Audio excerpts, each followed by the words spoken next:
Hey, it's Dr. Steve Ranicki with Dr. Ranicki's Creating Wellness Center in Savannah, Georgia. I had somebody ask the question recently about whether chiropractic care is medically necessary or not.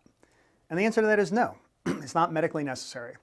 But it's also not dentally necessary or physical therapy necessary or anything else like that.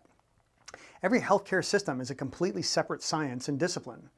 Some of them have decided to join in with medicine, such as physical therapy decided to work under the medical umbrella, and dentistry, I think for the most part, still works under that medical umbrella. They're still looking at things from a medical perspective, and they will still occasionally prescribe medications. So I suppose you could make an argument that dentistry may or may not be medically necessary, but chiropractic is really a completely separate and unique model. It doesn't share very much with medicine at all. Medicine is really focused more on trying to change your body through chemistry predominantly, although occasionally by removing parts through surgery, into getting the body back to what they perceive as in a normal and typical set of standards and measures. So in other words, they'll say that your blood pressure should be this, and if it's not that, then we're going to give you a drug that'll bring it back to that. Whereas there in chiropractic, we're really looking at things more from the perspective of saying, how do we get the body better able to regulate its own blood pressure? And how do we get the body better able to heal up from its own injuries and its own problems? We're not looking to control and manipulate the body to do things that we think it ought to do. It's just more of a system of removing interference from the body so the body's inborn intelligence can do whatever it's supposed to do. And your body is unbelievably intelligent.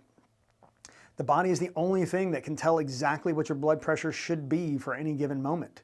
When they talk about blood pressure as being normal, what they're really talking about is average.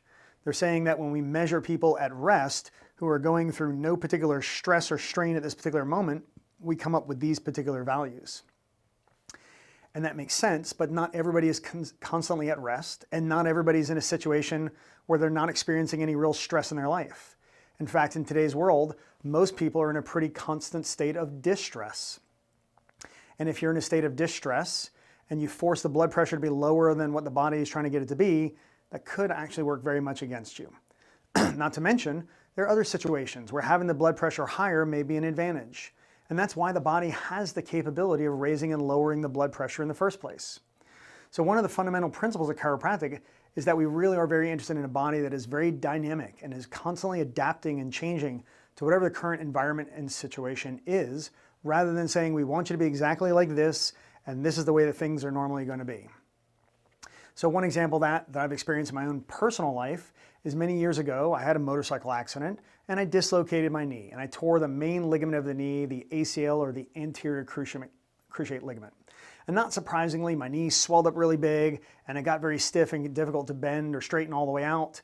And it was kind of stuck in this halfway position. And the right tool for the job there was, of course, to get chiropractic care, get adjusted so I had the best possible chance of being able to heal up from this injury. But I also had to have rehabilitation. I needed physical therapy.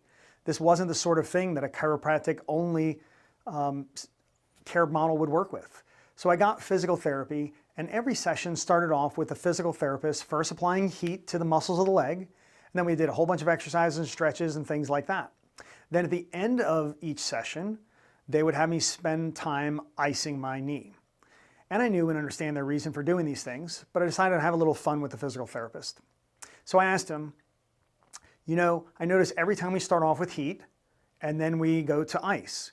Why do that? Why not just the ice or not just the heat? Why do things that way? And he said, well, you know, with the heat, we're trying to loosen things up. And I said, okay, I understand. That makes sense. And then with the ice, we're trying to bring down the swelling. And so I said, all right, why are you trying to bring down the swelling? And he said, well, because it's an abnormal finding. And I said, is it really? And he just kind of looked at me confused. And I said, have you ever seen anybody before who had dislocated their knee and it didn't swell? And he said, no. And I said, so it's a completely normal finding for somebody who's just done this to their knee. And he just shook his head and walked away because he couldn't get that concept into his thought process, into his thinking.